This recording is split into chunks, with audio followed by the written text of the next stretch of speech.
চিন্তার এই একটা পরিবর্তন আনলে আপনি আপনার সন্তানের প্রতি ধমক দেওয়া বা রেগে কথা বলা অনেকটা কমিয়ে নিয়ে আসতে পারবেন। সেটা কি? সেটা হচ্ছে এই যে আপনার সন্তান এখন ডেভেলপিং ফেজে আছে, তার ব্রেইনটা এখনো ঠিক আন্ডার কনস্ট্রাকশন বিল্ডিং এর মতো আস্তে, আস্তে ডেভেলপ করছে। সেই ব্রেইনটার কাছে বা সেই মানুষটার কাছে আপনি কেন করছে বা আমার বাচ্চাটা সবসময় এরকম করে, এরকম চিন্তা না করে আপনি যদি পার্সপেক্টিভটা চেঞ্জ করে ফেলেন যে আমার বাচ্চাটা আসলে কেন এরকম করছে? তার কি নিড? তার কি প্রয়োজন? কি দরকারে সে এমন আচরণটা করলো?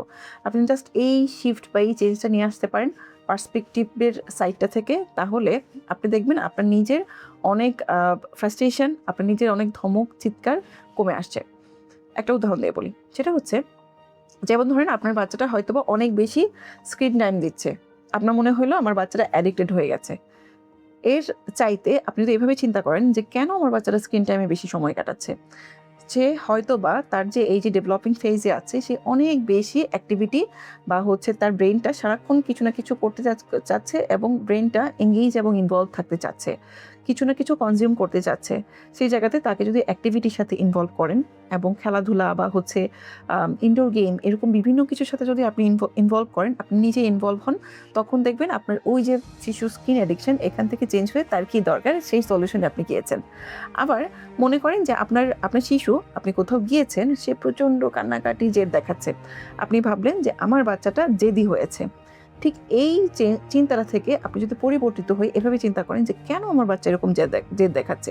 সে হয়তোবা আপনি যে নিয়মটা দিয়েছেন সেটা তার জন্য বেশি হয়ে গেছে, অথবা আপনি তাকে যে কাজগুলো করতে দিয়েছেন, যে রেস্ট্রিকশনটা দিয়েছেন, আচ্ছা ঠিক আছে আমরা নতুন জায়গায় গিয়েছি, এই করতে পারবো, এটা করতে পারবো না, এই কাজ করতে পারবো, এটা করতে পারবো না, এই ধরনের বিভিন্ন রেস্ট্রিকশন বা নিয়ম কানুনের মধ্যে দিয়ে যখন সে যাচ্ছে, সে হয়তোবা সেটা ভালোভাবে প্রসেস করতে পারছে না।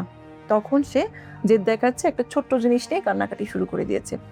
আপনি যদি জাস্ট এই জায়গাটা থেকে এই জায়গায় পার্সপেক্টিভটা চেঞ্জ আনতে পারেন যে তার এখন কি প্রয়োজন, কেন সে এইভাবে আচরণটা করছে, এবং সেই জায়গায় তার বিহেভিয়ার প্যাটার্ন কি হবে, কথা বলার ধরন কি হবে, অথবা তার মনের কথাটা সে কীভাবে প্রকাশ করবে। হইতে পারে যে তার ভালো লাগছে না কেউ একজনের আচরণ, সে সেটা মুখে বলবে, সে তার আচরণে প্রকাশ করবে না, কান্নাকাটি দিয়ে না, সে বলবে যে তুমি এই কথাটা বলেছো যেটা আমার পছন্দ হয়নি, আমার ওই খেলনাটা লাগবে যেটা দিয়ে আমি খেলতে চাই, আমি এই কাজটা করতে চাই। সো তাকে অনেক বেশি মৌখিক কমিউনিকেশনে অভ্যস্ত করা এবং বেশি, বেশি কথা বলা। এইভাবে আপনি যদি জাস্ট আপনার পার্সপেক্টিভটা চেঞ্জ করেন, তাহলে দেখবেন আপনার প্যারেন্টিংয়ের সাইড থেকে যেই কষ্টগুলো আছে, যেই চিৎকার আপনার মন থেকে চলে আসে, ধমক দেওয়াটা আপনার মন থেকে যেটা চলে আসে, নিজেকে কন্ট্রোল করতে পারেন না, সেটা অনেকটাই কন্ট্রোল হয়ে যাবে।